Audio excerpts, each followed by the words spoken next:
Hi, I'm Neil Solomon, inventor of the Psolo, and I'm going to show you how to use it for your low back. So we're actually going to open it up and we're going to use the inside, which is this double spired piece. And we're going to take one of each of these spires, we're going to put it on either side of the spine. And so each one of these is going to be getting into the quadratus laborum and all the little paraspinal muscles that go along the spine. So I'm going to take it and put it here so that my spine is going to run parallel to it.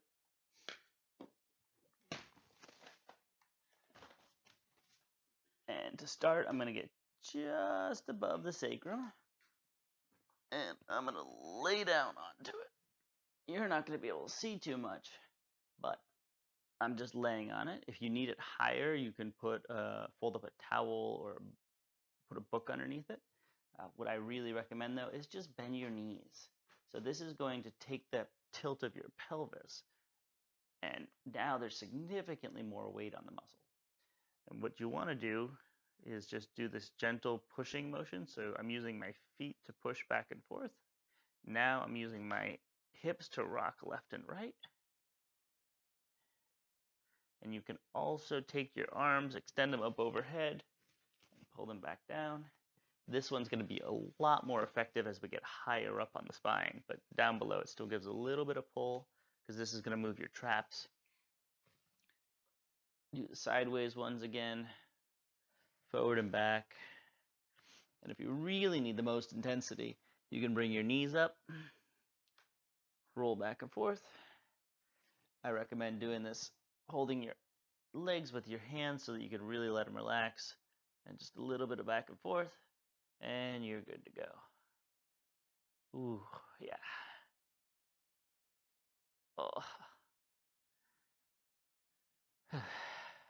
Yeah, so hang out here until you feel a pretty good release in the muscles.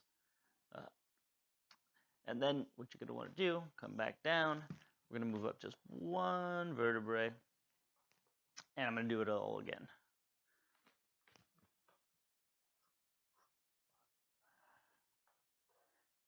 And one of the really nice things is because it's on either side of the spine, you don't really have to know which side is your tighter side.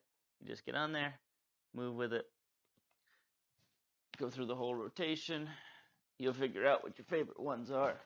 Whoop. You might need to use your hands to get up there to get a little higher. There we go. This is my favorite because I like the depth. And again, if this is too intense, you can always put a towel over it. You shouldn't need it any higher as you're raising your knees up. Ooh. And we're going to come up to the next.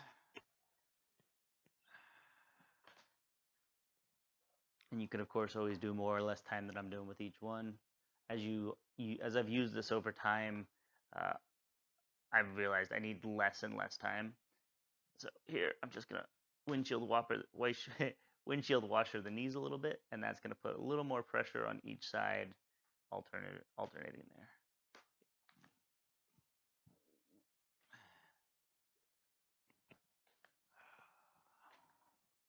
And this is one of my favorite things to do after a car ride, or a plane ride, or a long day sitting, because it just opens everything up. I generally start with my psoas, and there's another video on how to use the Psolo to release your psoas. Highly recommend doing that. I usually do the psoas first because it takes the pulling pressure off the low back, and then I'll go on and move into using it on the back. That's more specifically for the low back muscles. If I'm just doing a release for the upper body, then I'll go in and do the pec major, pec minor, subscapularis, and then I'll do the back. But I always want to focus on taking pressure off the front and then the back, even if I'm feeling problems in the back. And this is because most often the problem in the back is the muscles being strained because it's trying to resist the pull from the front. So we're going to pull this all the way up. You can do all of them, but just for instructional videos, I want you to see what. So now that I'm up here, this movement of taking the traps through its full range of motion is really potent if you tend to get tight in the back of the neck, if your shoulders tend to bother you all the time, this is a really fantastic, easy way. So now I've got a little more arch. Let's get you a really nice depth into rhomboids, trapezoids. Move the shoulders back and forth. You can go up and over. Wonderful thing about this tool is it's only limited by your own creativity. You can move big swimming motions, knock everything over that's around you.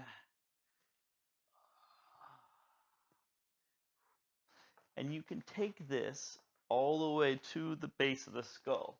So you can see here, I'm right at the top. These are the occipital muscles. These are the ones that tend to give people headaches, especially if you're getting the headache behind your eyes. You can really just take that guy, and there we go. And just hang out here.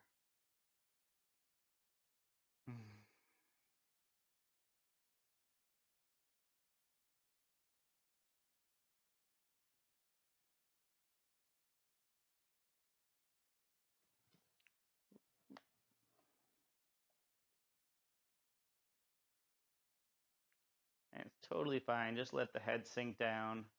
It's designed to move down the neck as your body relaxes.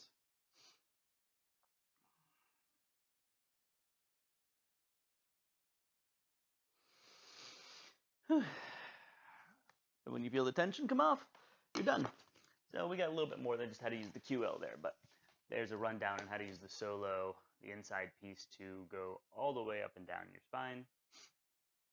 And that's, again, fantastic to do if you're having any kind of low back pain, headaches, and use this piece to do your psoas first. There's another video on how to use the Psolo for the psoas, and then I go through and do the back series, and that'll really help you out if you've been having back problems. If you find yourself in a spasm with the back, do the psoas release first, then do the low back release. You'll be back up and running in no time. This has been Neil Solomon showing you how to use the Psolo. If you want more information, videos, or to purchase, check out psolo.com. Hope you have a wonderful day. Thanks for watching.